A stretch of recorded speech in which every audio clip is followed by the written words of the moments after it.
cold day. You need some coffee to warm you up. It's clear. Benelli Nova Tactical 12 gauge shotgun. I bought this one because it didn't break the bank and it looks fucking badass. I was actually gonna go a different route. I was gonna go for a cheaper shotgun. I believe it was a Mossberg Maverick 88. Those are like 300 bucks, 350 Canadian. Super good reviews. Like I see people in the States, they're shooting them all the time. They love them. So I just got this one because it looks cool. Looks cool, shoots good.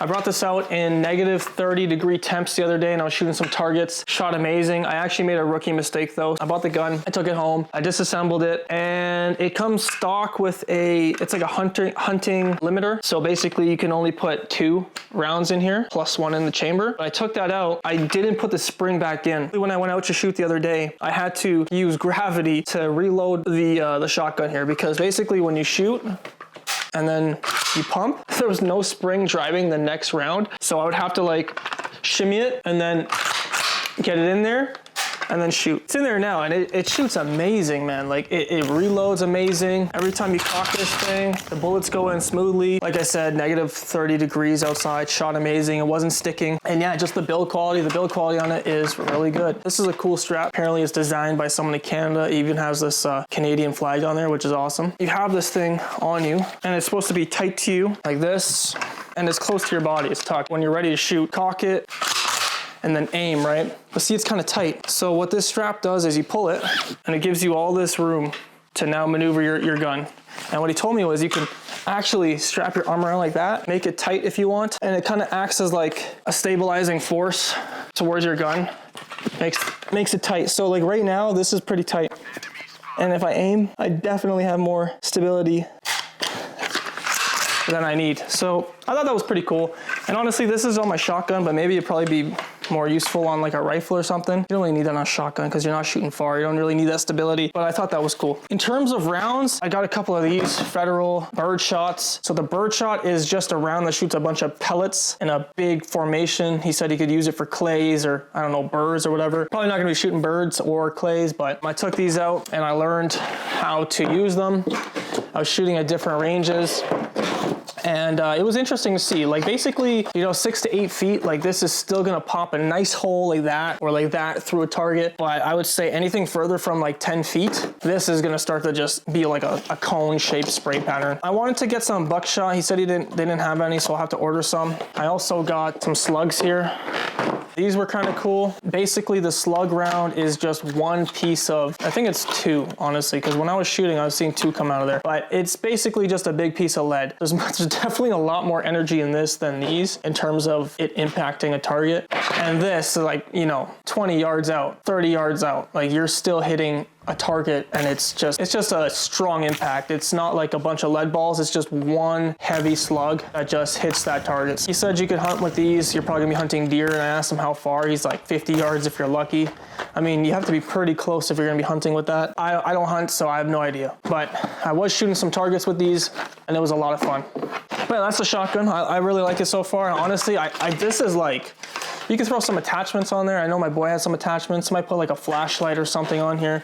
My goal for shotguns, I'm probably gonna have this as like my middle ground. I might get that Mossberg Maverick 88 just for the truck. Later on down the line, I wanna get like a really nice shotgun. Those shotguns you see in like England and stuff. Those Purdy shotguns, I'm pretty sure they're called. Heirloom shotguns, because I think that would be so cool to have one of those in the family. Let's go to my rifle now. Honestly, I'm pretty impressed with this gun so far. It's clear. This gun, for being like 80 years old, this thing is shot amazing. I'm shooting on the iron sights. I took this out to shoot the other day as well. And for the first time, I was hitting targets at over 100 yards. So that's my furthest shot. I'd say like 120. A little bit getting used to with the iron sights, and I definitely need more practice, but it still shoots accurately and it shoots good. It's just such a cool gun, man.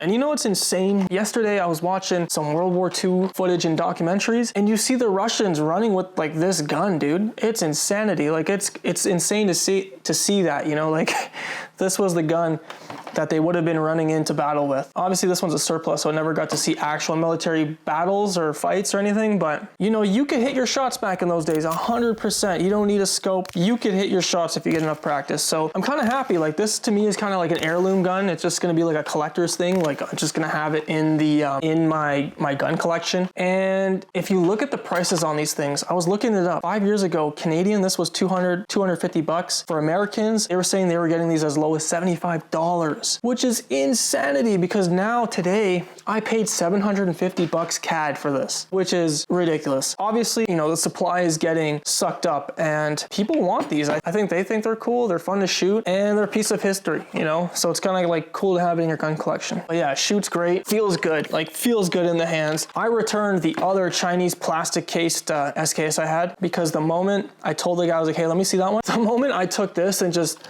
looked down sight, it felt so good, just instantly. Like, just comfortable. It just fits. It works for me, and it's been great so far, so I'm loving it.